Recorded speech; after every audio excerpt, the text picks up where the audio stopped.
उस्मान खान एक बार फिर पहले टी20 में फेल हो गए और कई लोग कहते हैं कि आखिर कब तक आप उस्मान खान को चांस देंगे और दूसरे लोग कहते हैं कि नहीं, उस्मान खान को लगातार कुछ मैचेस देने चाहिए। इसमें दो राय पाई जा रही हैं। अब आपकी क्या ओपिनियन है, आपकी क्या राय है उस्मान खान को लेके? प्लीज अपनी राय कमेंट सेक्शन में बताइएगा। और क्या आप उस्मान खान को देखना चाहते हैं 2026 के टी20 वर्ल्ड कप में, या आपके ख्याल में कोई और विकेट कीपर हारिस या मोहम्मद रिजवान या हसीबुल्ला या कोई और नाम ज्यादा बेहतर साबित हो सकता है?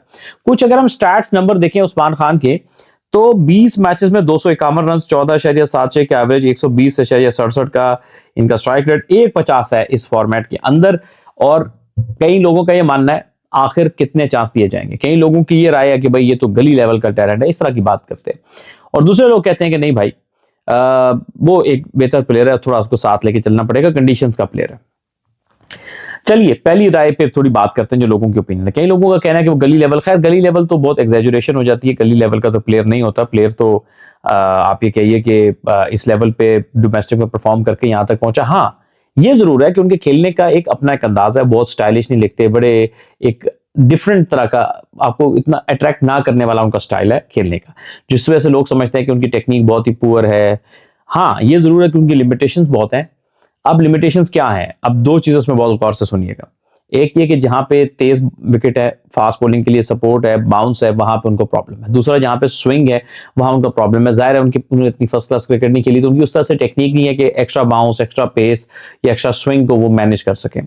जो उनकी अब स्ट्रेंथ के ऊपर आते हैं, उनकी स्ट्रेंथ है स्पिन बॉलिंग को खेलना।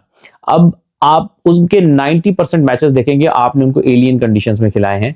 जैसे आप उनको ऑस्ट्रेलिया लेकर गए, आप उनको साउथ अफ्रीका लेकर गए, आप उनको आयरलैंड लेकर गए, आपने उनको जो है वो हर उस कंडीशन में खिलाया जिसके वो प्लेयर नहीं। आप उनको अमेरिका लेकर गए, मुश्किल पिचेस थी। एशिया कप में उनको होना चाहिए था, क्योंकि वो स्पिनर को मिडिल ऑर्डर में बहुत अच्छा खेलते हैं और यही उनकी स्ट्रेंथ है। यूएई में तो उन्होंने क्रिकेट ही बहुत खेली, और आपको आगे वर्ल्ड कप श्रीलंका में खेलना है, जहां पे मिडिल ऑर्डर में उस्मान खान आपको काम आ सकते हैं। दिलेर प्लेयर है, स्पिन के खिलाफ ऑप्शंस बहुत हैं। अब आपने कमबैक कहां कराया उनको? रावलपिंडी में। ये रावलपिंडी का वो विकेट है जो जिसमें नेचुरल जो पिंडी का विकेट होता है ना, उस तरह का तैयार किया था। फैब्रिकेटेड विकेट नहीं था, यानी उसमें पेस, थोड़ा सा घास छोड़ी हुई थी, पेस था, सीम मूवमेंट थी बीच में, तेज बॉलर को एक्स्ट्रा बाउंस मिल रहा था। तो ऐसी कंडीशंस में उस्मान खान को मुश्किल होती है। अब चूंकि वर्ल्ड कप आपने ऐसी कंडीशंस में खेलना है जहां पे श्रीलंका में और मिडल में इनको खेलना है, जहां स्पिन का थोड़ा सा ज्यादा रोल होगा, तो मेरा ख्याल है वहां ये ज्यादा इफेक्टिव होगी। क्योंकि अगर आप इनके मुकाबले में दूसरे प्लेयर्स को देखेंगे तो रिजवान स्पिन पे स्ट्रगल करते हैं, उनको टाइम लगता है स्पिनर पे, स्ट्राइक रोटेशन उनके लिए प्रॉब्लम है। हारिस अभी कमजोर प्लेयर है, हमने देखा कि उनकी स्ट्राइक रोटेशन नहीं होती स्पिनर पे, तो बहुत ही कमजोर है। अच्छे फास्ट बॉलर के अगेंस्ट में उनसे रन नहीं होते। हसीबुल्ला का टी20 का रिकॉर्ड अच्छा नहीं, 50 ओवर का रिकॉर्ड बहुत अच्छा है, तो इसलिए वो 50 ओवर के ज्यादा मौजूद प्लेयर है या फर्स्ट क्लास क्रिकेट या टेस्ट क्रिकेट में।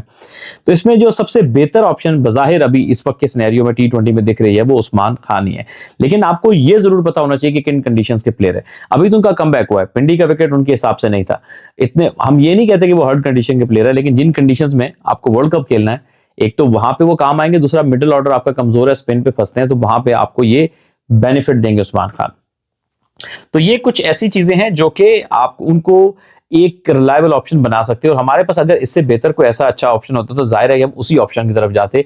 लेकिन इस सिनेरियो में कोई ऐसा प्लेयर जो कि स्पिन को भी अच्छा खेल ले, कोई ऐसा विकेट कीपर हमें दिखाई नहीं दे रहा जिसकी गेम बहुत अच्छी हो। हमारे विकेट कीपर में रिजवान फास्ट बॉलिंग पे छक्के मार लेते हैं, लेकिन अगेन उनकी स्ट्राइक रोटेशन बुरी थी, इसी वजह से वो टीम से ओपन से बाहर हुए थे कि उनसे डॉट बॉल परसेंटेज बहुत ज्यादा थी।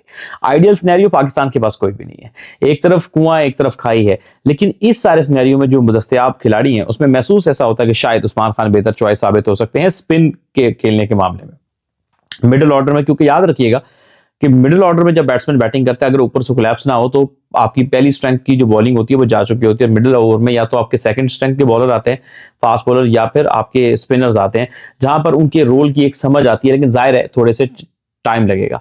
यहां पर हम ज्यादती और सितम जरीफी ये करते हैं कि साइम अयूब को तो आप टाइम देने को तैयार हैं, अभी उसकी बॉलिंग के फैक्टर को आप एक तरफ कर लें, उसको बहुत ज्यादा मैचेस देने को तैयार हैं कि टैलेंट का नाम लगा के स्टाइलिश भी दिखता है। लेकिन उस्मान खान जैसा प्लेयर 2-4 मैचेस में फेल हो जाए तो उसके लिए आपकी और मेरी राय डिफरेंट हो जाती है। तो मेरा सवाल आप सबसे ये है कि मुख्तलिफ प्लेयर के लिए मुख्तलिफ क्राइटेरिया क्यों?